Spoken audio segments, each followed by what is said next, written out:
आज का जो हमारा टॉपिक है वो है कि जो दबाव है पढ़ाई में उसको कैसे जो है फेस करते हैं। कोई भी ऐसा नहीं है, चाहे वो पढ़ने वाला हो चाहे पढ़ाने वाला हो, तो ये प्रेशर सभी के लिए हर फेज पर, प्री मेंस इंटरव्यू, हर फेज पर बार बार ये प्रेशर जो है हमारे सामने आता है। अपनी क्लासरूम से लेकर हमारे एग्जामिनेशन हॉल तक लगातार जो है ये प्रेशर हमारे साथ बना रहता है। नेक्स्ट हम समझते हैं कि प्रेशर होता क्या है। अगर मैं साइंस का स्टूडेंट हूं तो मैं प्रेशर को बोलता हूं फोर्स पर यूनिट एरिया। ठीक है, सिंपल सा समझा देते हैं।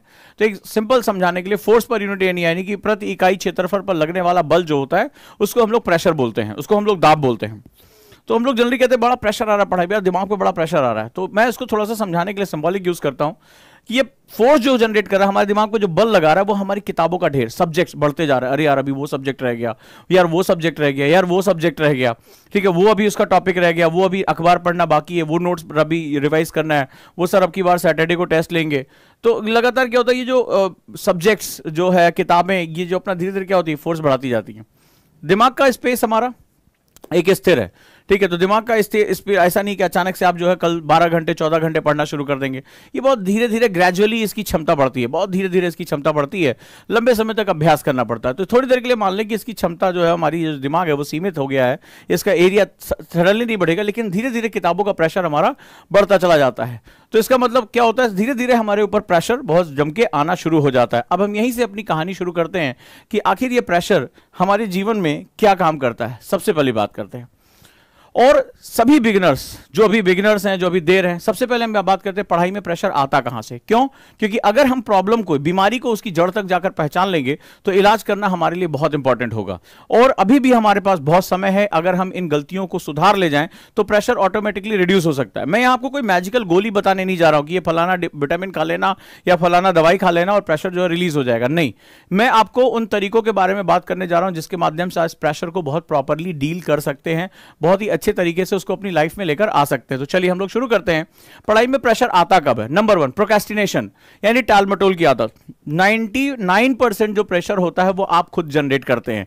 टाल मटोल की आदत, आज ही जैसे मेरी ही क्लास में मैंने कुछ बच्चों को देखा कि वो लगातार ना तो कोई बहुत आंसर दे रहे हैं, ना वो अपने नोट शेयर कर रहे हैं।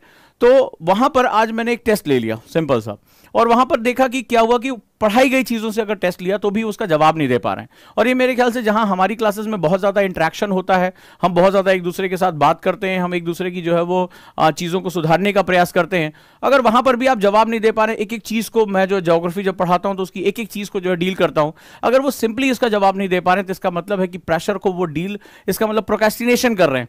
तो प्रोक्रेस्टिनेशन मतलब टाल मटोल की आदत, अरे कल कर लेंगे यार, अभी क्या जल्दी है, अभी तो हम फलाना चीज जो है वो पढ़ लेंगे, हम आगे नहीं कल देख लेंगे। तो सबसे बड़ा जो प्रेशर जब डील होना शुरू होता है डे 1 से, जिस दिन आप तैयारी में उतरते हैं, तो तैयारी में उतरते, अच्छा आज तो सर की क्लास हुई थी, आज इंट्रोडक्टरी क्लास थी, अभी आज क्या है, अभी जब वो सीरियस पढ़ाएंगे ना तब हम पढ़ना शुरू करेंगे, ठीक है। फिर थोड़ा सा और समय निकलता है, अच्छा नहीं अभी तो ये 2-3 इस हफ्ते का, मैं अगले हफ्ते पक्का पूरा कर लूंगा, ठीक है। तो सबसे पहला जो होता है वो टाल मटोल की आदत होती है, यानी आज का काम आपने कल पे डाला, टुमारो नेवर कम्स, कल कभी नहीं आता है। और जो प्रेशर सबसे पहले बिल्डअप होना शुरू होता है, कंपाउंडिंग शुरू हो जाती है प्रेशर की। कंपाउंडिंग का मतलब है धीरे धीरे प्रेशर इतना बढ़ना शुरू हो जाता है, एक समय आप इस प्रेशर के नीचे दबकर एग्जाम छोड़ देते हैं, या बिल्कुल आप जो है वो वहां पर आप टूट जाते हैं। तो ये डे 1 से शुरू हो जाता है, जिस दिन आपने तैयारी करनी शुरू की, आप क्लास में गए और आपने सबसे पहले इसी आदत का आप सबसे पहले शिकार होते हैं, प्रोक्रेस्टिनेशन यानी टाल मटोल की आदत। दूसरा होता है away from the real goals, ये भी एक बहुत इंपॉर्टेंट है, यानी वास्तविक लक्ष्यों से बहुत दूर। जैसे कई बार आप गए, अरे एक साल में आईएएस की तैयारी, आईएएस टॉप कर जाएंगे एक साल में। अच्छा आप एक साल में वो फलाना का वीडियो देखा था बहुत बढ़िया, एक साल में टॉप कर गया वो आईएएस, वो फलाना कोचिंग कह रही थी एक साल में हम तुम्हारा जो है सिलेबस पूरा करा तुम्हें आईएएस टॉपर बना देंगे। आपने जो है वो सब कुछ सुन लिया, पता क्या चला आपकी वास्तविकता है कि पहली बार आपने जो ह्यूमैनिटी के सब्जेक्ट्स पढ़े हैं, पहली बार आप जो है वो इतनी गंभीरता से पढ़ रहे हैं, आपका एजुकेशन बैकग्राउंड इतना अच्छा साउंड नहीं है, आपका जो अंडरस्टैंडिंग ऑफ कॉन्सेप्ट्स है वो उतने अच्छे नहीं है। अब आप सोच रहे हैं कि वो फलाने ने एक साल में किया है, तो हम जो एक अनरियलिस्टिक गोल बना लेते हैं, हम भी चलते हैं और हम बोलते हैं सर वो एक साल में आईएएस बना दीजिए। कई बार हमारे पास भी ऐसे बहुत से बच्चे आते हैं, अब उनका बैकग्राउंड बिल्कुल निल होता है, बिल्कुल निल, ठीक है, ना तो ग्रेजुएशन में अच्छे मार्क्स हैं, ना उनके जो है स्कूल्स में बहुत अच्छे मार्क्स हैं, उनको क्या करना पड़ता है? ये नहीं है कि मार्क्स नहीं है तो आप आगे जा नहीं सकते, लेकिन सवाल है कि अपने रियल गोल बनाइए, आप अपने आप को समय दीजिए। आपको पता है कि एक महान निर्माण में एक समय लगता है। आप आईएएस बनना चाहते हैं, अपने व्यक्तित्व को बनाना चाहते हैं, आपकी पूरी चीजें जो है बदलेंगी, तो इस बदलाव में एक समय लगेगा। अब जब आप अनरियलिस्टिक गोल बना लेते, नहीं सर हम तो 1 साल में आए, हमें बताइए सर 8 महीने में कोर्स कहां पूरा करा देंगे? 6-6 महीने वाले लोग ढूंढते हैं, 6 महीने में सरकारी नौकरी प्राप्त करें। तो पता क्या चलता है कि अनरियलिस्टिक गोल बना लेते हैं और एक्सेसिव प्रेशर आप खुद अपने ऊपर पूरा कर देते हैं। और नतीजा क्या होता है कि जब एक्सेसिव आप प्रेशर क्रिएट करते हैं तो या तो आप एग्जाम छोड़ देते हैं, या मैक्सिमम क्वेश्चन गलत कर लेते हैं, भाग्य को दोष देते हैं, कोचिंग को गाली देते हैं, ठीक है, सब कुछ आप पूरी दुनिया को कोसते हैं, लेकिन गलती बेसिकली आपसे हो चुकी होती थी डे 1। ये सारी शुरुआत में होने वाली गलतियां हैं। सेकेंड वन, अब जो थर्ड है वो है पुअर टाइम मैनेजमेंट। सबसे बड़ा रीजन अगला जो ये आएगा वो है आपका समय प्रबंधन ना होना। ठीक है, ये दोनों एक साथ जुड़े हुए हैं। तो समय प्रबंधन बेसिकली डेली हम टाइम मैनेजमेंट की बात कर रहे हैं कि आप जैसे आज मेरे गोल्स हैं तो मैं उनको पूरा कर पा रहा हूं कि नहीं कर पा रहा हूं। ये 3 ऐसे कारण हैं जो पढ़ाई में हमेशा प्रेशर करते हैं। अगर आप मेरी बात को सुन और समझ पा रहे हैं तो प्लीज मुझे बताइए कि क्या मैं आपकी मर्म को यानी आपकी जो नब्ज को पकड़ पाया हूं कि नहीं पकड़ पाया हूं। अगर आज जो लोग तैयारी कर रहे हैं या जो लोग हैं यहां पर, इनमें से किसी ना किसी कारण का वो शिकार रहे हैं या नहीं शिकार रहे हैं, प्रोक्रेस्टिनेशन यानी टाल मटोल की आदत, हमेशा अनरियलिस्टिक गोल बना लेना और टाइम मैनेजमेंट को पूरा करके रखना यानी अपना जो डेली टारगेट है उसको पूरा नहीं कर पाना, ये इनका एक सबसे बड़ा जो है वो कारण हो सकता है। नेक्स्ट वन, आइए बात करते हैं। क्वेश्चन ये है, क्या प्रेशर बहुत बुरा है? ठीक है, क्या प्रेशर बहुत बुरा होता है या प्रेशर अच्छा होता है? दोनों चीजें हैं। अब यहां पर भी समझना बड़ा जरूरी है क्योंकि कई बार हम प्रेशर को बहुत ही एक्सेसिव वर्ड के रूप में ले लेते हैं। अगर मैं बात करूं, अभी जैसे नीरज चोपड़ा की बात कर रहा हूं, अभी आपने देखा कि भारत को एक स्वर्णिम जो है उन्होंने उपलब्धि हासिल कराई। तो जैसे वो जब भाला फेंका उन्होंने, राइट, और जिसके लिए उन्होंने जिसे गोल्ड थ्रो कहते हैं, वो उन्होंने जो स्वर्णिम पदक प्राप्त करने के लिए उन्होंने फेंका, आपने देखा कि उनकी बॉडी पे एक जबरदस्त प्रेशर जो है वो जनरेट हुआ। पूरी बॉडी ने जो है वो सारा फोर्स मसल्स ने लिया, पूरी बॉडी पे एक जो है अपोजिट फोर्स जनरेट हुआ और वहां पर क्या हुआ, वहां प्रेशर लेते हुए उन्होंने बॉल को फेंका, अपने जो है भाले को फेंका। इसी तरह हर खिलाड़ी, चाहे वो आपका एरो फेंक रहा हो, चाहे वो आपका बॉलर हो, कोई भी हो, तो वो क्या आता है, अपने ऊपर एक प्रेशर डालता है। इन्होंने भी बहुत लंबे समय तक, या अभी आपने देखा जो फर्स्ट हमारा मेडल आया चानू ने, उन्होंने कहा 2 साल तक हम अपने घर वालों से नहीं मिले, लगातार कठिन ट्रेनिंग करते रहे, भयानक जो है वो बहुत दबाव में ट्रेनिंग करते रहे। तो इसका सीधा सा मतलब है कि अगर प्रेशर जो है, ठीक है, अगर वो लिमिटेड पीरियड ऑफ टाइम के लिए है, अगर वो कैलकुलेटेड है यानी वो गणितीय रूप से सही है, तो वो आपके लिए बहुत अच्छा है। बिना प्रेशर के आप क्या होगा, आप पड़े रहोगे, सोए रहोगे, अजगर हो जाओगे। ठीक है, जैसे वो पड़ा रहता है तो उसी तरह आप भी अगर आप पड़े रहोगे, हिलना डुलना नहीं है, ठीक है, खा लिया पचाते रहेंगे। तो वो प्रेशर जो होता है वो आपको हमेशा मूव कराता है। प्रेशर आपके अंदर एक डर पैदा करता है, आपके अंदर चिंता पैदा करता है और उसकी वजह से हम मूवमेंट करते हैं। क्योंकि बाय नेचर हम थोड़ा आलसी किस्म के लोग हैं, तो हमें वो लिमिटेड प्रेशर बहुत जरूरी होता है। वो एक डर होना चाहिए, वो चाहे प्रेशर आपका इंस्टीट्यूट बनाए, आपका टीचर अगर 1-to-1 आपसे जुड़ा हुआ वो प्रेशर आपके बिल्डअप करे। तो अगर वो मांसपेशियों पे प्रेशर नहीं होगा, शेर को भी जब उछाल मारनी होती है तो वो अपने पैरों पर प्रेशर देता है, ठीक है, और वो क्या होता है, दबाव डालता है मांसपेशियों पे, तभी वो जंप कर पाता है, शिकार के लिए आगे जा पाता है। तो अगर आप प्रेशर सोच रहे हैं कि प्रेशर बुरी चीज है, तो नहीं, बुरी चीज नहीं है। अगर वो लिमिटेड है, कैलकुलेटेड है, अगर उसको आप मिटिगेट कर पा रहे हैं, उसको ट्रेन कर पा रहे हैं, तो प्रेशर आपके लिए बढ़िया है। लेकिन अगर यही प्रोलॉन्ग्ड है, बहुत लंबे समय तक आपकी दिनचर्या का हिस्सा हो गया, अब प्रेशर ही केवल आपके दिमाग में बचा हुआ है और उसकी वजह से आप आगे नहीं बढ़ पा रहे, नाखून चबा रहे हैं, तो वो आपको इंजरी या बहुत ज्यादा नुकसान कर सकता है। तो आपको चुनना पड़ेगा कि दोनों तरह के प्रेशर में मेरे लिए कौन सा सही होगा, राइट, ये बड़ा इंपॉर्टेंट है। तो प्रेशर गुड होता है या बैड होता है, तो लिमिटेड पीरियड ऑफ टाइम के लिए है, आपकी मांसपेशियों पर प्रेशर पड़ रहा है, ठीक है, आपकी मांसपेशियों पे दबाव पड़ रहा है, इट्स गुड, क्योंकि इसका रिजल्ट क्या आता है, इसका रिजल्ट इनको जैसे गोल्ड मिला, ठीक है, तो वो आपको क्या होगा, आपकी उपलब्धियां होंगी, आपका एग्जाम क्रैक होगा, आप लबासना पहुंच पाएंगे, तो वो प्रेशर आपके लिए बहुत बढ़िया। लेकिन अगर ये प्रेशर लंबे समय तक तुम्हें इंजरी क्रिएट कर देता है, तो फिर क्या होगा, आप अपने गोल्स को कभी भी अचीव नहीं कर पाएंगे। So this is the fact. यहां पर मैं एक खिलाड़ी के 2 चेहरे आपको दिखा रहा हूं कि हमें प्रेशर को डील कैसे करना होता है, राइट। और ये कंटेम्प्रोरी या समसामयिक है, तो आपको ये चीजें समझ में आ रही होंगी कि एक्चुअली में प्रेशर बुरा नहीं है, लेकिन अगर प्रेशर को हमने सही समय पे होल्ड नहीं किया, हमने उसको कंट्रोल नहीं किया, मैनेज नहीं किया प्रेशर को, तो वो हमारे लिए सब कुछ, वो हमारी तबाही का कारण बन जाएगा। क्या तबाही करता है वो हमारे जीवन में, चलिए देखते हैं। आपके लाइफ में प्रेशर आपके लिए क्या क्या चीजें करता है। एंजाइटी, ठीक है, आप परेशान रहेंगे हमेशा, हाथों से पसीना आना, ठीक है, परेशान सा रहना, हमेशा तनाव में रहना, मूड स्विंग होना, क्या होता है ऐसा? तो इसका मतलब है कि प्रेशर अब एक्सेसिव साइड में जा रहा है और साइड इफेक्ट्स क्रिएट करना शुरू कर दे रहा है। मेमोरी लॉस और डिप्रेशन, ठीक है, आप अवसाद में जाने लगेंगे, बार बार आपको जो उदासी आएगी, मेमोरी आप भूलना शुरू कर देंगे तेजी से। क्या ऐसा हो रहा? और एक्सट्रीम कंडीशन में अगर आपने देखा होगा तो प्रेशर लोगों से सुसाइड भी करवा देता है।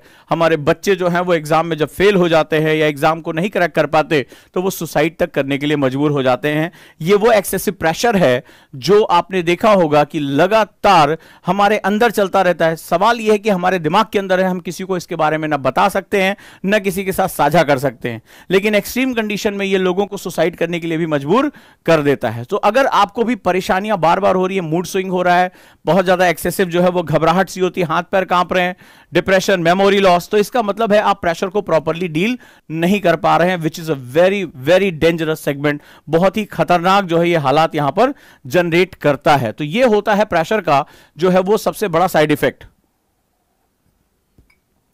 तो अगर ऐसा है तो हमें इससे निपटने के तरीके भी ढूंढने पड़ेंगे, क्योंकि हम यहां समाधान के लिए आए हुए हैं, हम यहां सही तरीकों के लिए आए हुए हैं।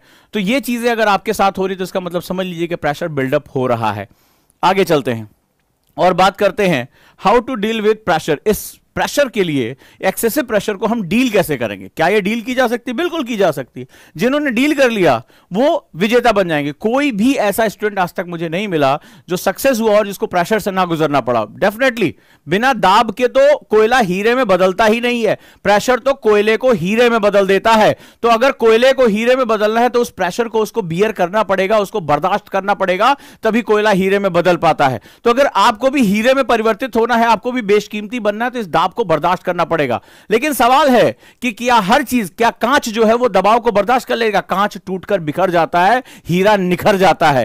कांच बिखर जाता है और हीरा निखर जाता है। यही अंतर होता है व्यक्तित्व का, यही अंतर होता है पर्सनालिटीज का। तो यहां पर भी वही चीज आती है, प्रेशर तो आएगा लेकिन कुछ लोग बिखर जाएंगे और कुछ लोग निखर जाएंगे। निखरेंगे ओजांकियंस, जिनको पता होगा कि इस प्रेशर को बेसिकली डील कैसे करना है, इससे लड़ना कैसे है। जो इसको सीख गया, डील करना सीख गया, वो निखर जाएगा, और जो नहीं इसको डील कर पाया वो बिखर जाएगा। तो अब तय करते हैं कि निखरना है या बिखरना है। आज हम तय करते हैं और डील करने के इसके 3 तरीके होते हैं। एक को बोलते हैं टाइम मैनेजमेंट, दूसरे को बोलते हैं ब्रेन मैनेजमेंट और तीसरे को बोलते हैं एटीट्यूड मैनेजमेंट। ये 3 तरह के मैनेजमेंट के माध्यम से हम प्रेशर को डील करते हैं। और जितने भी लोग सक्सेसफुल हुए, जो दबाव में विजेता बन के निकले, जो दबाव में अपने आप को और निखार ले गए, वो बेसिकली इन 3 तरह का मैनेजमेंट करते हैं। और आज आपको भी 3 तरह के मैनेजमेंट को मैं आपको सिखाऊंगा कि ये 3 टाइप के मैनेजमेंट क्या होते हैं। एक तो समय प्रबंधन, टाइम मैनेजमेंट, लिखना चाहो तो बहुत अच्छा रहेगा। दूसरा ब्रेन मैनेजमेंट, यानी कि मस्तिष्क की विचारधाराओं को मैनेज करना। और तीसरा होता है एटीट्यूड, यानी दृष्टिकोण प्रबंधन, यानी एटीट्यूड मैनेजमेंट। ये 3 मैनेजमेंट से आप प्रेशर को, कितने भी आपके कठिन से कठिन प्रेशर हो, हम सभी के जीवन में आता है, हमारे जीवन में आता है, आपके जीवन में, सभी के जीवन में, लेकिन उसको मैनेज आप कर सकते हो। जितना ज्यादा आप इन तीनों पे काम करोगे उतने बड़े से बड़े प्रेशर को भी आप डील कर पाओगे। चलिए अब समझते हैं कि बेसिकली क्या है। सबसे पहले बात करते हैं टाइम मैनेजमेंट की। राइट, स्टूडेंट को मैंने आपको बताया था कि प्रेशर जनरेट आपने कब किया था? जब आपने पुअर टाइम मैनेजमेंट और प्रोक्रेस्टिनेशन किया था। 2 सेगमेंट आपने किया था, यानी आज के काम को कल पे टाल देना, सबसे बड़ी गलती आपसे यह हुई थी। और दूसरा डेली लाइफ को, डेली गोल्स को पूरा ना करना। तो टाइम मैनेजमेंट जो होता है वो सबसे इंपॉर्टेंट, यानी समय प्रबंधन सबसे जरूरी फेनोमेनन होता है। समय प्रबंधन के आप आदत में एक और मैनेजमेंट आ जाता है, इसको हम लोग बोलते हैं शेड्यूल मैनेजमेंट। ठीक है, यानी दिनचर्या प्रबंधन। एक हो गया समय प्रबंधन, कि हम समय को एक हॉलिस्टिक इकाई के रूप में लेते हैं, एक संपूर्ण इकाई के रूप में लेते हैं। और दूसरा होता है दिनचर्या प्रबंधन। राइट, यानी हम डे वाइज अपने घंटे तक को, सक्सेसफुल आदमी रिचर्ड ब्रांसन, अभी आपने देखा गैलेक्टिक का जो मालिक है, वर्जिन गैलेक्टिक का, जो अभी इतनी उम्र में भी जो है अंतरिक्ष में गया, वो अपने 10 मिनट मैनेज करता है। एलॉन मस्क 10 मिनट अपने मैनेज करते हैं। तो यहां पर हम दिनचर्या या अवधि प्रबंधन की हम बात कर रहे हैं। जब हम समय की बात करते हैं, समय की इकाई लेते हैं, भैया हमें 2022 में आईएएस बनना है, 2024 में आईएएस बनना है, सर 2025 में एग्जाम देना है। ठीक है, आप बड़ी बड़ी बातें करते हैं, तो आप समय की बात करते हैं। ज्यादातर लोग यहीं पर आकर रुक जाते हैं। मैं आपसे कहता हूं कि अगर इससे आगे जाना है तो आपको शेड्यूल मैनेजमेंट करना पड़ेगा, कि मैं इतने समय ये काम करता हूं, मैं इतने बजे हिस्ट्री पढ़ता हूं, इतने बजे ज्योग्राफी, ये मेरी क्लास का टाइम है, इतने बजे मैं कॉलेज जाता हूं, इतने बजे मैं सो जाता हूं, इतने बजे उठकर मैं फलाना एक्सरसाइज करता हूं। इसका मतलब होगा शेड्यूल मैनेजमेंट, यानी आपकी पूरी लाइफ सिर्फ एक दिन 24 घंटे की लाइफ है और आप 24 घंटे मैनेज करते हैं अपने आप को, सिर्फ 24 घंटे। आपके लिए 2022, 2023, 2024 कोई मैनेज का बात नहीं होती है। आप सिर्फ टाइम मैनेजमेंट की बजाय आप शेड्यूल मैनेजमेंट करना शुरू कर देते हैं। और जब आप शेड्यूल मैनेजमेंट शुरू कर देते हैं तो इसको हम लोग जो है आज की डेट में पूरी दुनिया में इसको माइक्रो मैनेजमेंट कहते हैं। क्या बोलते हैं इसको? सूक्ष्म प्रबंधन कहा जाता है। यानी आप अपनी पर्सनल चीजों पर जो है वो ध्यान देना शुरू कर देते हैं। This is known as micro management. यानी आप कमियों को आइडेंटिफाई करते हैं, कमियों के प्रबंधन पर ध्यान देते हैं, आप खुद ही निखर चले जाते हैं। तो जब किसी चीज से गंदगी निकाल ली जाती है, धब्बे हटा दिए जाते हैं, तो वो चीज निखर जाती है। ऐसा थोड़ा होता है पूरी चीज को दोबारा पोतना है, सिर्फ उन धब्बों को हटाते जाओ, जो चीजें रोक रही है उसको हटाते जाओ, चीज अपने आप निखर जाएगी। तो this is known as micro management. तो कम समय में ये सबसे अच्छा काम होता है। तो हम लोग क्या करेंगे, अब हम लोग शेड्यूल मैनेजमेंट पे बात करेंगे। ठीक है, तो सबसे पहला जो आप गलती करते हैं, सबसे पहला जो अपना टाइम टेबल बनाइए, कोई भी हो, 8 घंटे का, 10 घंटे का, 6 घंटे का, 7 घंटे का, जो आपका मन है, जो आपकी क्षमता है। आप स्कूल जाते हैं, कॉलेज जाते हैं, आप अभी 24 घंटे अपने यूपीएससी प्रिपरेशन कर रहे हैं, जैसी आपकी क्षमता हो, but make sure it should be steady. ये है उसका क्रम। आपने कहा साहब मैं 7 घंटे पढ़ता हूं, पढ़ो, कहां, कौन मना कर रहा है? ठीक है, फलनवा 12 घंटा, भूल जाओ उसको, फलनवा को। तुम 7 घंटे पढ़ते हो, 7 घंटे, but it is your graph कि आप Monday, Tuesday, Wednesday, Thursday, Friday, Saturday, ठीक है, आप अपना स्टीडी टाइम टेबल लेके चलते हो। यानी मैं अपने शेड्यूल में, मुझे 7 घंटे बैठना है तो मुझे बैठना है, मेरी बॉडी फिक्स है। मेरी बॉडी जैसे भूख जो है वो खाना मांगती है, सोना मांगती है, वैसे पढ़ना मांगती है। तो schedule management is all about taking habits.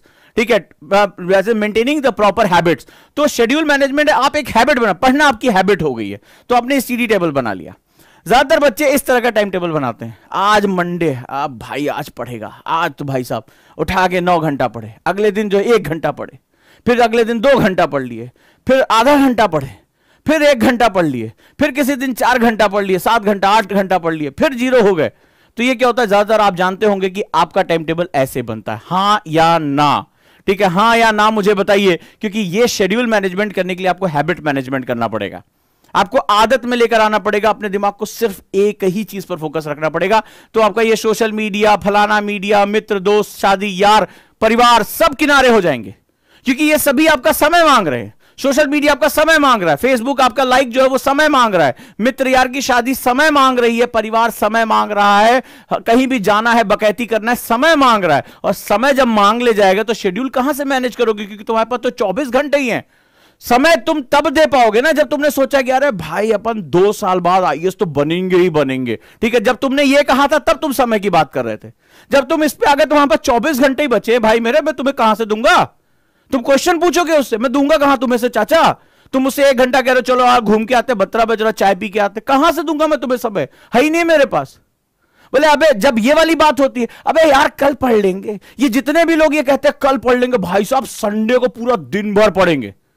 वो भाई साहब वो क्या कर रहे होते हैं, वो टाइम को देख रहे होते हैं कि 2 साल बाद अभी एग्जाम देना, 365 दिन पढ़े हुए, अभी कौन सी जल्दी पड़ी है, आज करे सो काल कर, काल करे सो परसों, इतनी जल्दी कहां अभी पढ़े बरसों। लेकिन जो शेड्यूल मैनेजमेंट करते हैं, ठीक है, तो कभी इसके बारे में यहां पर वो कहते हैं मेरे पास केवल 24 घंटे, में तुम्हें दूं कहां से? I don't have a time for social media, I don't have the friends, मेरे पास नहीं है, मेरे पास सिर्फ मेरा लक्ष्य पूरा हो जाए, बहुत बड़ी बात है। क्लियर है? तो आप जानते हैं कि सबसे बड़ी गलती क्या होती, ये होती है। सो मेक श्योर, अभी भी जिनको प्री देना है मेरे पास टाइम 2 महीने का, so I have to maintain my study time table at any cost, at any cost. मैं कॉलेज जाता हूं, मेरे पास सिर्फ 3 घंटे पढ़ने के लिए एक्स्ट्रा, यूपीएससी के लिए, पूरा दिन कॉलेज में निकल जाता, कोई बात नहीं, 3 घंटे है ना, why you thinking so big? अभी आ रहा हूं उस पॉइंट पे, ठीक है, कि जो फलाना 12 घंटे पढ़ता, नहीं सिर्फ 3 घंटे पढ़ना ना मेरे को, 3 घंटे का मेरा फिक्स है, इससे नीचे नहीं जाने दूंगा, ये मैं फिक्स करके रखूंगा। It will start create compounding. दुनिया का, आइंस्टाइन ने कहा था दुनिया का 8वां सबसे बड़ा आश्चर्य जो है वो कंपाउंडिंग है। ये धीरे धीरे 3-3 घंटे जोड़ते जाएंगे और आपकी नॉलेज बहुत ज्यादा एक्सपेंड कर जाएगी। Try to think about it. So make sure कि तुम्हारा टाइम टेबल ऐसा नहीं होना चाहिए, ऐसा होना चाहिए। क्लियर है? और आप जानते हैं कि ऐसा होता है, तो पहले इसको अवॉइड करो। दूसरा, जब आप माइक्रो मैनेजमेंट पे आते हो तो आप अपने 24 घंटे को मैनेज कर लेते हो, ठीक है, यानी फोकस ऑन डेली टारगेट्स। इनको पहचानते हो? शाह फैजल साहब हैं, आईएएस टॉपर रहे हैं। मैं इनके राजनीतिक करियर के बारे में बात नहीं कर रहा हूं, आईएएस टॉपर हैं, तो हम आईएएस वाली कम्युनिटी वाले इनको बड़ी सम्मान से नजर देखते हैं। इन्होंने अपने एक इंटरव्यू में कहा था कि जब मैं सोने जाता हूं तो मैं अपने आप से सिर्फ एक क्वेश्चन पूछता हूं ठीक है, जब मैं बिस्तर पे थक के सोने जा रहा हूं तो एक क्वेश्चन पूछता हूं, क्या मेरे आज के टारगेट पूरे हो गए? वो ये नहीं कहते थे क्या मेरे साल के टारगेट पूरे हो गए, मेरे आज के टारगेट पूरे हो गए। अगर नहीं हुए हैं तो मैं खुद को जो है वो धिक्कारता था, मुंह पे पानी मारता था और पढ़ने बैठ जाता था। धीरे धीरे क्या हुआ, धीरे धीरे मेरा कॉन्फिडेंस इतना बढ़ने लगा। इन्होंने अपने इंटरव्यू में कहा था, डीडी पे पड़ा हुआ आप देख सकते हैं, यूट्यूब पे भी आपको मिल जाएगा। धीरे धीरे मेरा कॉन्फिडेंस इतना बढ़ गया कि एक समय आया कि मैं अकेले कमरे में सोचता था कि जब पत्रकार मेरा इंटरव्यू लेने आएंगे तो मैं कैसा दिखूंगा, कैसा लगूंगा। ये कॉन्फिडेंस का उनको ये विश्वास हो चुका था कि अब मेरे अपोनेंट मुझे जो है वो हरा नहीं पाएंगे, मेरा सिलेक्शन अब होगा ही होगा। जब सिलेक्शन होगा तो लोग पत्रकार मेरे पास आएंगे, इंटरव्यू जर्नलिस्ट आएंगे, तो मैं कैसा लुक, कैसे बोलूंगा, कैसे उनका दिखूंगा। तो ये कॉन्फिडेंस ऐसे रातों रात नहीं आया, ये लगातार जो है वो उन्होंने एक पेस बना के रखा, मुझे इतना पढ़ना ही पढ़ना है चाहे जो हो जाए। और आज की डेट में चाहे वो सभी क्लासेस में बात कर रहा हूं, हमारे यहां तो फिर भी हम गुरुकुल स्टाइल में पढ़ाते हैं, हम गुरुकुल स्टाइल में बात करते हैं, 1-to-1 इंटरेक्शन करते हैं, सबको पता है। उजांग सर डांटते भी बहुत हैं, ठीक है, ऐसा नहीं कि ऑनलाइन क्लास है तो हम डांटेंगे नहीं। एक एक बच्चे का जो है रिकॉर्ड 1-to-1 मेरे साथ होता है, एक एक बच्चा जो नोट बनाता है वो मेरे को भेजता है, ठीक है, उनको मैं अपने स्टेटस पे लगाता हूं। तो बहुत सी ऐसी चीजें होती है, हम लोग 1-to-1 इंटरेक्शन करते हैं। तो ये स्थिति है कि सभी लोग जो है वो 100% लोग जो है शाम तक अपना काम खत्म नहीं करते। आज सबकी बहुत कस के डांट पड़ी है, सबको पता है, ठीक है। तो अभी क्या हो रहा है, यहां पर हम इतना ध्यान दे रहे हैं, लेकिन सोचो जहां पर रश आवर चल रहा है, पढ़ो जल्दी, कोर्स खत्म करो, निकलो आगे, तो वहां पे कौन तुम पे पूछे जाएगा? तो पता चला आज का काम कल, कल का काम परसों, परसों का काम नरसों। फिर धीरे धीरे क्या होगा, वो एक ऐसा बड़ा राक्षस बन जाएगा जिसको तुम मार नहीं पाओगे, बहुत बड़ा हो जाएगा, तुम्हारे अपने ही कर्म तुम्हें मार देते हैं, राइट। तो इनको याद रखिएगा, ये सिर्फ अपने आप से एक क्वेश्चन पूछते थे कि मेरा आज का टारगेट पूरा हुआ कि नहीं हुआ। इनका जवाब नहीं हुआ, चलो उठो पढ़ना। सोने का तुम्हें कोई हक नहीं है, बिकॉज मेरे पास सिर्फ आज का दिन, ओनली 1 डे, ठीक है, ओनली 1 डे। सो अगर तुम्हें सही मामले में आगे जाना है, सही मामले में पढ़ना है, तो इस तरह का रिजल्ट क्या रहा, रैंक नंबर 1। ख्वाब है ना हमारा रैंक नंबर 1, इतिहास में इनको दर्ज किया जाता है। आप इनको इनके नाम से सर्च कर सकते हो। तो अगर आप भी इतिहास के पन्नों में दर्ज होना चाहते हैं, अगर आप भी अपना नाम स्वर्णिम अक्षरों से लिखना चाहते हैं, तो ये जो सोना होता है ना, ये तपता है। जब तपता है तो कुंदन बनता है। तुम्हें तपने से क्यों घबराहट हो रही है? स्वर्ण की चमक तो तुम चाहते हो, लेकिन स्वर्ण की चमक पाने के पीछे जो तपिश है, जो गर्मी है, जो जलन है, उसको क्यों नहीं बर्दाश्त करना चाहते? तो ऐसा प्रकृति का नियम ही नहीं है कि तुम एक स्वर्ण चाहते और जलना नहीं चाहते। तो अगर खुद को स्वर्णिम इतिहास में कन्वर्ट करना चाहते हो तो जलने की भी हैसियत, जलने की भी ताकत और इच्छा शक्ति रखो। जितना जलोगे उतना ही कुंदन में कन्वर्ट होते जाओगे, उतना ही चमकदार होते जाओगे, उतना ही बहुमूल्य होते जाओगे। यह चीज तुम्हें ध्यान रखनी पड़ेगी। तो आज के बाद जब तुमसे कोई भी चीज, कोई भी तुम्हारा फोन भी तुमसे समय मांगे, तो उससे कह देना, सॉरी बॉस, मैं आजकल टाइम मैनेजमेंट नहीं करता, मैं आजकल शेड्यूल मैनेजमेंट करता हूं। बड़ा मुस्कुरा के कहना। व्हाट्सएप पे जब कोई कहे, अरे यार तुम आजकल लाइव नहीं आते, बोलते अरे यार मैं थोड़ा सा टाइम मैनेजमेंट छोड़ दिया मैंने, now I am focusing on the schedule management. क्या 24 घंटे हैं मेरे पास, मेरा शरीर सोने के लिए भी मांगता है, मेरा दिमाग रिफ्रेश होने के लिए मांगता है, मेरी किताबें मुझसे मांग रही, इसी 24 घंटे में देना, तुझे कहां से दूं? तो किसी दोस्त को जब आए, चल घूम के आते हैं, चल यार पहाड़ों पे घूम के आते हैं, बोले अरे यार तू चला जा पहाड़ों पे, हमारे पहाड़ तो हमारी किताबों के अंदर छुपे, रोज चढ़ना रोज उतरना होता है, कहां जाऊं, तुझे कहां से दूं 24 घंटे के अंदर समय मेरे दोस्त? क्योंकि मैं बदल चुका हूं, मैं अब टाइम मैनेजमेंट नहीं, अब मैं शेड्यूल मैनेजमेंट करता हूं। क्लियर है? आ जाओ, नेक्स्ट है ब्रेन मैनेजमेंट। ये ब्रेन बड़ा अजीबोगरीब चीज है। ये प्रेशर क्यों आया? ये प्रेशर इसलिए आया, सर 60 दिन बचे हैं सर, जो राम प्रसाद की तरह, सर मुझे बताइए सर मैं कैसे पढ़ूं, सर हिस्ट्री पहले पूरी करूं या जो है वो फलाना चीज पूरी करूं? नहीं याद आता, because your mind thinking about the whole subject. जब पढ़ाई करते, सर अभी इतना हो गया, जैसे कई बच्चे लेट एडमिशन लिया, बोला सर वो कैसे पूरा करूं, सर इतने पीछे से जो है वो 10-20 क्लासेस निकल चुकी हैं, सर वो फलाना एनसीईआरटी में इतना निकल चुका है। So you are thinking about the larger perspective, बहुत बड़ा आपका दिमाग वो डर पैदा कर रहा है, वो प्रेशर लेने की उसको आदत हो गई है। तो आपको क्या करना होता है, सिंपल सा एक कॉन्सेप्ट होता है, ब्रेक इनटू स्मॉल पीसेस, ठीक है, इसको छोटे छोटे खंड में बिट बाय बिट इसको तोड़ दो। अपने दिमाग को कहो ही नहीं कि मुझे कोई बड़ी चीज पढ़नी है, मुझे बड़ी चीज याद रखनी है। अपने दिमाग को सिंपल सा आदेश दो, यार आज छोटा सा पढ़ना है, क्योंकि आज मेरा डेली टारगेट है और इसके लिए मैंने एक बिट बाय बिट मेथड बनाया। अपने दिमाग को जो है थोड़ा सा फूल करो। अब इसमें क्या, बिट बाय बिट। अब बिट बाय बिट में आप क्या करो, जैसे हम कहते हैं सर हिस्ट्री पढ़नी है, सर अभी ज्योग्राफी पढ़ा रहे, सर ज्योग्राफी बहुत ज्यादा निकल गया, सर ज्योग्राफी बहुत बड़ा सिलेबस है। तो एक काम करो, सब्जेक्ट को लेसन्स में तोड़ दो, ठीक है, सब्जेक्ट को पार्ट में तोड़ दो, लेसन्स को चैप्टर में तोड़ दो और चैप्टर को टॉपिक्स में तोड़ दो। दिमाग को आदेश ही मत दो कि मुझे हिस्ट्री पढ़नी है। जैसे मान लिया आपने कहा कि सर मुझे हिस्ट्री पढ़नी है, ठीक है, मुझे एंशिएंट हिस्ट्री, मैंने कहा कौन सा पार्ट, बोले एंशिएंट हिस्ट्री पढ़नी है। ठीक है, यानी प्राचीन भारत। बोले प्राचीन भारत में क्या पढ़ना है, बोले सर बुद्ध पढ़ना है। ठीक है, थीम में। तो मेरा टॉपिक क्या है, बुद्ध की शिक्षाएं, बुद्ध का साहित्य, बुद्धिस्ट आर्किटेक्चर, बुद्धिस्ट मूर्ति कला, मुझे जो पढ़ना है मैं उसको बिल्कुल शॉर्ट कर दिया। मेरे दिमाग को आदेश है छोटा सा पढ़ना है यार, 1 घंटे में खत्म करके उठ जाऊंगा, दिमाग प्रेशर लेना बंद कर देगा। तो इसको हम लोग बोलते हैं ब्रेन मैनेजमेंट।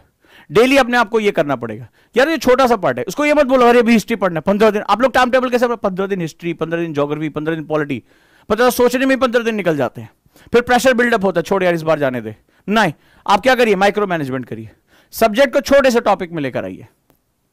ठीक है, छोटे से टॉपिक में लेकर आइए कि मुझे आज इतना ही पढ़ना है, अपने 1 घंटे के अंदर मुझे ये पढ़ के खत्म करना है, बस दिमाग को इतना पढ़ना है, बस 1 घंटा पढ़ना है यार, चुप बैठ जा, बस चुपचाप बैठ और इसको 1 घंटे पढ़ के उठ ले, फिर ब्रेक लेंगे अपन, खूब एंजॉय करेंगे। ठीक है, मस्ती करेंगे, डांस करेंगे 5-10 मिनट। तो 1 घंटे के अंदर ये छोटा सा टॉपिक पढ़ के उठ जाओ और दिमाग कहेगा अच्छा बस इतने तो पढ़ना है, चल पढ़ लेते हैं। तो अपने आप को क्या करोगे, आप अपने ब्रेन को मैनेज करोगे। ठीक है, अपने ब्रेन को मैनेज करोगे, ये बहुत इंपॉर्टेंट होता है, राइट। और तीसरा जो सबसे इंपॉर्टेंट हो है वो आपके टाइम मैनेजमेंट के बाद attitude management, which is a very very important. हमारे आज बच्चे, छोटे छोटे बच्चे सुसाइड कर रहे हैं, हमारे लोग डिप्रेशन में जा रहे हैं। आज मैंने रिपोर्ट पढ़ा, यूथ जो है वो डिप्रेशन की गोलियां ले रहा है, ये स्थिति हो गई है, और वो ड्रग्स लेना शुरू कर दे रहा है कि वो यार प्रेशर नहीं डील कर पा रहा रियल वर्ल्ड में, अकेला महसूस कर रहा है। और उसके पीछे जो सबसे बड़ा रीजन है वो लाइफ के लिए उनका एटीट्यूड ही नहीं है कि वो एटीट्यूड डेवलप कैसे करें। सो मेरा अगला जो सबसे इंपॉर्टेंट सेगमेंट है एटीट्यूड मैनेजमेंट। मैंने एक जगह पढ़ा, जब जो है वो हमारे ओलंपियन से पूछा गया, नीरज से, इनके कोच से, ये इनके कोच हैं, ठीक है, ये बनाने वाले व्यक्ति जो है वो ये हैं, इन्होंने इनकी बॉडी फ्लेक्सिबिलिटी, इन सब चीजों पे ध्यान दिया। तो जस्ट ओलंपिक्स का फाइनल है, आप सोचिए कितना प्रेशर होगा, पूरी दुनिया देख रही होगी, आप एक एग्जाम में हो, अभी आपका खाली मोहल्ला और परिवार देख रहा है और आपके हाथ पैर कांप रहे हैं। सोचो पूरी दुनिया देख रही होगी, पूरे देश की उम्मीदें टिकी पड़ी हैं, राइट। और आप सोचिए कितना प्रेशर होगा उस रात से पहले, जिस रात ये कॉम्पिटिशन, उसके अगले 1 दिन पहले क्या हालत। इन्होंने अपने कोच से पूछा मैं क्या करूं, ठीक है, क्या करूं। इन्होंने कहा मजे करो। क्या कहा, मजे करो यार।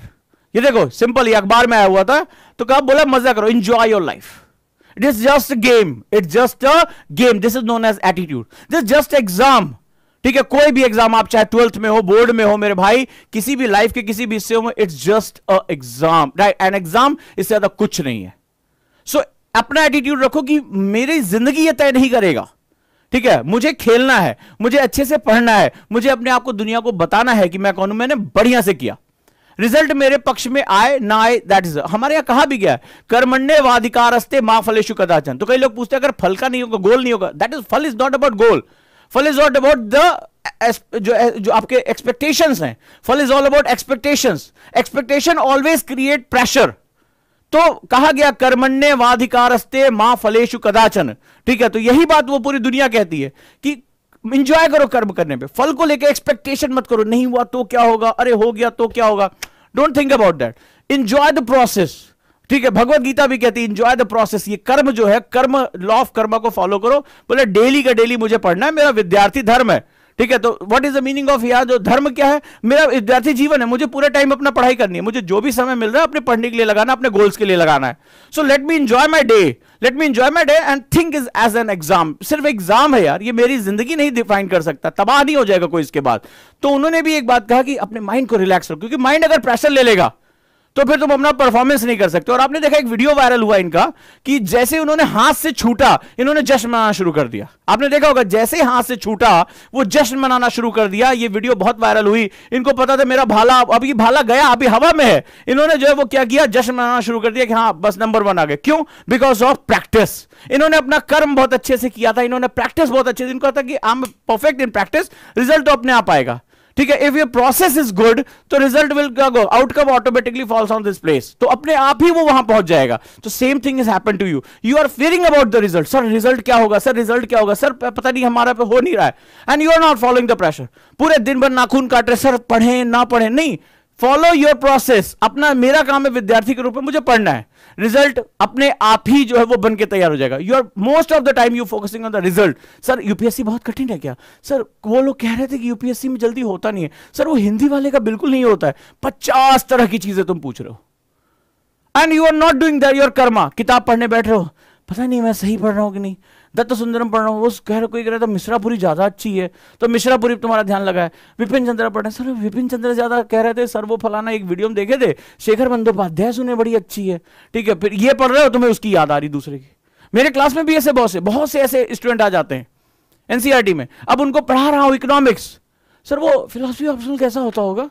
अब इकोनॉमिक्स में पढ़ा रहा हूं, उसका कोई रिलेवेंस नहीं। आप इकोनॉमिक्स का क्वेश्चन पूछो, सर महंगाई क्या है, रोजगार क्या है, बेरोजगारी क्या है, सर वो फिलॉसफी ऑप्शनल कैसा होगा। एक पूछ रहा है, सर वो पर्वत पे जो भूस्खलन आया सर उससे क्या रिलेशन। अच्छा, पढ़ा मैं रहा हूं इस समय आपको बेरोजगारी के बारे में, तो इसका सीधा सा मतलब योर माइंड वहां पर तुम्हारा कंसोलिडेट नहीं है, ठीक है। तो वो समझ में आ जाता है, जब तुम्हारा माइंड कंसोलिडेट नहीं है तो you are taking lot of pressure, और जब प्रेशर ले रहे हो तो भाग रहे हो उसके। क्लियर है, मेरी बात बिल्कुल क्लियर हुई। तो उन्होंने लास्ट में कहा था एटीट्यूड मैनेजमेंट, अपना एटीट्यूड मैनेज करना। It's just an examination, let enjoy the life. अपने आप को प्रिविलेज महसूस करो कि मैं उन लोगों में हूं जिसको एग्जाम देने का मौका मिला। उनके बारे में सोचो जिनको पढ़ने का मौका नहीं मिला, उनके बारे में सोचो जिनके माता पिता ने मार पीट कर काम में लगा दिया। धन्यवाद करो ऊपर वाले का, अपने खुदा का, भगवान का, ईश्वर का, क्राइस्ट का, किसी का भी धन्यवाद करो कि मैं उन लोगों में से हूं जिसे एग्जामिनेशन सेंटर जाने, एग्जाम देने और लड़ने का मुझे मौका मिला। तो मस्त होकर जो है लड़ेंगे, मस्त होकर जो है वो एग्जाम करेंगे, अपने दिन को एंजॉय करेंगे, अपने दिन को अच्छे से करेंगे। Life is all about this type of attitude. अगर एटीट्यूड हमने बना लिया तो हम इसको प्रेशर में लेकर नहीं जाएंगे। हमारे बच्चे सुसाइड कर रहे हैं, जब उसको अखबार में पढ़ता हूं तो बहुत ही दिल दहल जाता है, तकलीफ होती है कि इतना प्रेशर बिल्डअप हो गया कि इसने अपने आप को खत्म कर लिया, अपने जीवन, दुनिया का सबसे खूबसूरत गिफ्ट उसको खत्म कर लिया। तो क्या चल रहा होगा इसके दिमाग में। तो हमें सबको मिलकर यह लड़ना है। अपने आसपास किसी को पाइए, उसको समझाइए कि अपना एटीट्यूड चेंज करो, मजे करो, लाइफ है ये तुम्हारी। एक एग्जाम तुम्हारा जीवन खत्म नहीं कर सकता। अगर आपको भी मेरा संदेश जा रहा है, एक बहुत पीड़ा है मेरे अंदर, अपने आसपास के लोगों से कहिए कि प्लीज एग्जाम को एग्जाम की तरह ही लो, अपने प्रोसेस को ठीक करो। जब आप पढ़ने की मेज पे बैठो तो अपनी किताबों को एंजॉय करो, उसकी खुशबू को एंजॉय करो। किताबें कैसी खुशबू करती है, अपनी किताबों से मोहब्बत करो। तो जब आप उसके साथ मोहब्बत करोगे, उसकी खुशबू को महसूस करोगे, जब किताब में बैठो तो अपने हिस्ट्री, ज्योग्राफी, पॉलिटी को अपने अंदर आने दो। जब वो प्रोसेस अपने आप सही होगा, रिजल्ट अपने आप गिरेगा। But most of the time तुम पढ़ने की मेज पे हो, तुम्हारा दिमाग कहीं और, टीचर कुछ और पढ़ा रहा है, तुम कुछ और पूछ रहे हो, कहीं तुम्हारा दिमाग और जा रहा है, तो धीरे धीरे प्रेशर इतना बिल्डअप होगा जो अंत में ये प्रेशर अंदर बिल्डअप होता है और तुम्हारी पूरी पर्सनालिटी को डिस्ट्रॉय कर देगा, पूरी पर्सनालिटी को डिस्ट्रॉय कर देगा। और हो सकता है पर्सन को ही डिस्ट्रॉय कर दे। पहले ये पर्सनालिटी को डिस्ट्रॉय करता है। पर्सनालिटी डिस्ट्रॉय का मतलब क्या होता है? हर समय परेशानी में रहोगे, चार लोगों के बीच में घबराए से रहोगे, हमेशा जो है हकलाओगे, हमेशा पसीना आएगा, ठीक है, इस तरह डिप्रेशन में रहोगे। तो ये तुम्हारी पहले पर्सनालिटी को डिस्ट्रॉय करता है और एक दिन कहानी खत्म। तो मेरी बात अगर तुम तक पहुंची हो तो आपके आसपास भी तो कम से कम इतना अगर उजांकियन हो, आग है अंदर, लबासना तुम्हारे दिलों में बसता है, तो जाकर उनसे कहो कि ऐसा कोई घबराने की जरूरत नहीं, एटीट्यूड मैनेजमेंट करना शुरू कर दो। मेरे जितने भी बच्चे मुझे सुन रहे हैं उन्हीं के लिए मैंने क्लास ली है। बहुत से मैसेज मेरे पास आए, मन में तकलीफ हुई, पीड़ा हुई कि लड़ो यार, इंजॉय करके लड़ो, पढ़ो, ठीक है, अपना शेड्यूल मैनेज करो, टाइम मैनेजमेंट को आज से फेंक दो। जब भी कोई तुमसे तुम्हारा टाइम मांगे, जब मैं तुम्हारा टाइम किल करे, बोले अरे भाई साहब अब यार अपन यार बहुत बेकार हो गया, अब टाइम मैनेजमेंट करते ही नहीं यार, अब लोग शेड्यूल मैनेजमेंट करते हैं। मजे लो जिंदगी के, और एग्जाम को धन्यवाद करते हुए, प्रतिदिन धन्यवाद करते हुए बिताओ कि मैं उन लोगों में शामिल हूं जिनको लड़ने का मौका मिला है। नहीं तो शायद मैं लड़ाई लड़ता ही नहीं। अरे लड़ूंगा तो जीतूंगा, आज नहीं जीतूंगा कल जीतूंगा, लेकिन अपना एटीट्यूड हमेशा पॉजिटिव बना के रखो। और जितने भी तुम्हारे आसपास हैं, जो भी बच्चे, स्कूल के भी बच्चे हो, उनसे बोलो घबराने की जरूरत नहीं है। जिंदगी, ये एग्जाम तुम्हारी जिंदगी जो है तय नहीं करता। हजारों ऐसे लोग हैं जो जिंदगी के एग्जाम में, स्कूलों के एग्जाम में फेल हुए और उन्होंने अपने आप को बहुत ऊंचाइयों पर पहुंचा लिया, राइट। तो समाज के नियम अलग हो सकते हैं, अपने दिमाग को हमेशा उन्मुक्त बना के रखो। ईश्वर ने तुम्हें जो है बनाया है तो एक अद्भुत प्राणी के रूप में बनाया, अपने उद्देश्य को ढूंढने की कोशिश करो। मेरा आप सभी से निवेदन है, और मेरी इस क्लास का जो पर्पस है वो एक्चुअली यही है, ठीक है। लगातार हमारे आसपास जो है वो इस तरह के डिप्रेशन है और हमें उनसे लड़ना पड़ेगा, और हमें सबको मिलकर लड़ना पड़ेगा। क्योंकि एंजाइटी में लोग, आपने देखा एक खिलाड़ी ने ओलंपिक्स में खेलने से इनकार कर दिया, बहुत ही बेहतरीन खिलाड़ी थी, दिमाग में क्या चल रहा होगा, कितनी एंजाइटी चल रही होगी। तो हमें इन सब की मदद करनी है। हम सभी एक दूसरे का हाथ पकड़कर ही आगे बढ़ सकते हैं, ये बात ध्यान रखिएगा। और अगर आपके अंदर वो आग है, वो ज्वलंत इच्छाएं हैं, तो आप आगे बढ़िए।